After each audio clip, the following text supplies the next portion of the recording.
വിഴിഞ്ഞം ഓഹരി കൈമാറ്റത്തിൽ പാർട്ടിയിലെ ഭിന്നസ്വരം തള്ളി CPM നേതൃത്വം. പാർട്ടിയിൽ യാതൊരുവിധ അഭിപ്രായ ഭിന്നതയുമില്ല എന്ന് പാർട്ടി സംസ്ഥാന സെക്രട്ടറി MV ഗോവിന്ദൻ പറഞ്ഞു. 25% ഓഹരികൾ വിൽക്കുന്നതിന് സംസ്ഥാന സർക്കാരിന്റെ മുൻകൂർ അനുവാദം ആവശ്യമാണെന്ന കാര്യത്തിൽ പാർട്ടിക്ക് ഏകാഭിപ്രായമാണ്. അദാനിയുമായുള്ള ഇടപാടിൽ രാഹുൽ ഗാന്ധി മറുപടി പറയണമെന്നും സംസ്ഥാന സെക്രട്ടറി ആവശ്യപ്പെട്ടു. CPIM-ന് ഒറ്റ അഭിപ്രായം മാത്രമേ ഉള്ളൂ. 25%-ലധികം ഷെയർ വിൽക്കുന്നതുമായിട്ട് ബന്ധപ്പെട്ട് ഗവൺമെൻറ്റിൻ്റെ മുൻകൂർ അനുവാദം വാങ്ങണം. അനുവാദം വാങ്ങാതെ CBIയെ സമീപിച്ചത് എന്തടിസ്ഥാനത്തിലാണ്? ആ കാര്യം വിശദീകരിക്കാൻ VD സതീശൻ മാത്രമല്ല, രാഹുൽ ഗാന്ധിക്ക് ഉത്തരവാദിത്തമുണ്ട്. ആ ഉത്തരവാദിത്തം നിർവഹിക്കണം എന്ന് തന്നെയാണ് ഞങ്ങൾ വ്യക്തമായി ചൂണ്ടിക്കാണിച്ചത്. സർക്കാർ അറിഞ്ഞു വേണം ഓഹരി കൈമാറ്റം നടത്താൻ. യോഗത്തിൽ എല്ലാവരും ചേർന്നെടുത്ത തീരുമാനമാണ് യാഥാർത്ഥ്യം ജനങ്ങളെ അറിയിക്കുക എന്നത്. താൻ പാർട്ടി നിലപാടാണ് പറയുന്നതെന്നും TP രാമകൃഷ്ണൻ പ്രതികരിച്ചു.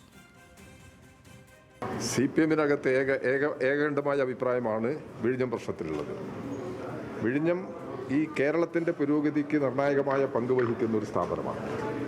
അത് പൊതുമേഖലയുടെ പൊതു നിയന്ത്രണത്തിനകത്ത് നിലനിർത്തണം എന്നുള്ളതാണ്. അതിന് വ്യത്യസ്തമായ ചില സമീപനങ്ങൾ ഗവൺമെൻറ് വന്നപ്പോൾ ആ ഗവൺമെൻറ് നിലപാടിനെയാണ് CPM വിമർശിച്ചിരിക്കുന്നത്. അതിൽ രണ്ടഭിപ്രായമില്ല, ഒരേ അഭിപ്രായം തന്നെയാണ് ഈ കാര്യത്തിൽ കാര്യങ്ങൾ. EPയെ തള്ളുന്ന പ്രശ്നമൊന്നുമില്ല. EP എന്താ പറഞ്ഞതെന്നുള്ളത് ഞാൻ കേട്ടിട്ടില്ല. EPയെ തള്ളി പറഞ്ഞില്ല. ഇത് എല്ലാ കാര്യങ്ങളിലും ഈ കാര്യത്തിൽ CPM-ന് ഒരു നിലപാടേ ഉള്ളൂ. അതിൽ എനിക്ക് കുറച്ച് വിശ്വസിക്കാം. DYSIയെ വിഴിഞ്ഞം തുറമുഖ കമ്പനി MD സ്ഥാനത്ത് നിന്ന് മാറ്റിയത് എന്തിനാണെന്ന ചോദ്യം ന്യായമാണെന്നായിരുന്നു ഡോക്ടർ തോമസ് ഐസക്കിന്റെ പ്രതികരണം.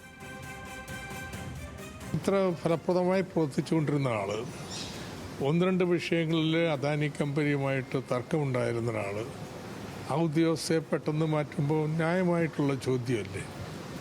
സർക്കാരിന് അവകാശമൊക്കെ ഉണ്ട്, പക്ഷെ ചോദ്യം ന്യായമാണ്. ഇത് സർക്കാർ മാറിയപ്പോഴുണ്ടായ സ്വാഭാവിക മാറ്റം മാത്രമെന്നായിരുന്നു KK ശൈലജയും PK ശ്രീമതിയും കഴിഞ്ഞ ദിവസം പ്രതികരിച്ചത്. അതേസമയം CPM-ൽ ധ്രുവീകരണമെന്ന വാർത്തകൾക്കിടയിലും കേന്ദ്ര കമ്മിറ്റി യോഗത്തിൽ നിന്ന് വിട്ടുനിൽക്കുകയാണ് EP ജയരാജൻ. ശരത്ലാൽ ചേരുന്നുണ്ട് വിശദാംശങ്ങളുമായി. ശരത്ലാൽ, ഈ ഓഹരി കൈമാറ്റത്തിൽ എല്ലാവർക്കും ഒരേ അഭിപ്രായമാണ്, ഭിന്നസ്വരമില്ല എന്ന നിലപാടിലേക്ക് എത്തിയിരിക്കുകയാണ് പാർട്ടി നേതൃത്വം. കേന്ദ്ര കമ്മിറ്റി യോഗത്തിൽ EP ജയരാജൻ വിട്ടുനിൽക്കുന്നതാണ് ഏറ്റവും ശ്രദ്ധേയമായ കാര്യം. ഈ വിഴിഞ്ഞം വിഷയത്തിലടക്കം ഭിന്ന നിലപാട് സ്വീകരിച്ച മുതിർന്ന നേതാവാണ് EP ജയരാജൻ. എന്തൊക്കെയാണ് വിശദാംശങ്ങൾ? അനന്യ, വളരെ വ്യക്തമായിട്ടുള്ള ഒരു നിലപാടും അല്ലെങ്കിൽ അതൊരു മെസ്സേജ് തന്നെയാണ് EP ജയരാജന്റെ മാറി നിൽക്കുന്നത്. കാരണം വിഴിഞ്ഞം വിഷയത്തിലടക്കം അദ്ദേഹം കേന്ദ്ര കമ്മിറ്റി യോഗം നടക്കുന്നതിന് മുമ്പ് തന്നെ തന്റെ ഒരു വിയോജിപ്പും തന്റെ ഒരു നിലപാട് വ്യക്തമാക്കിയിരിക്കുന്നു.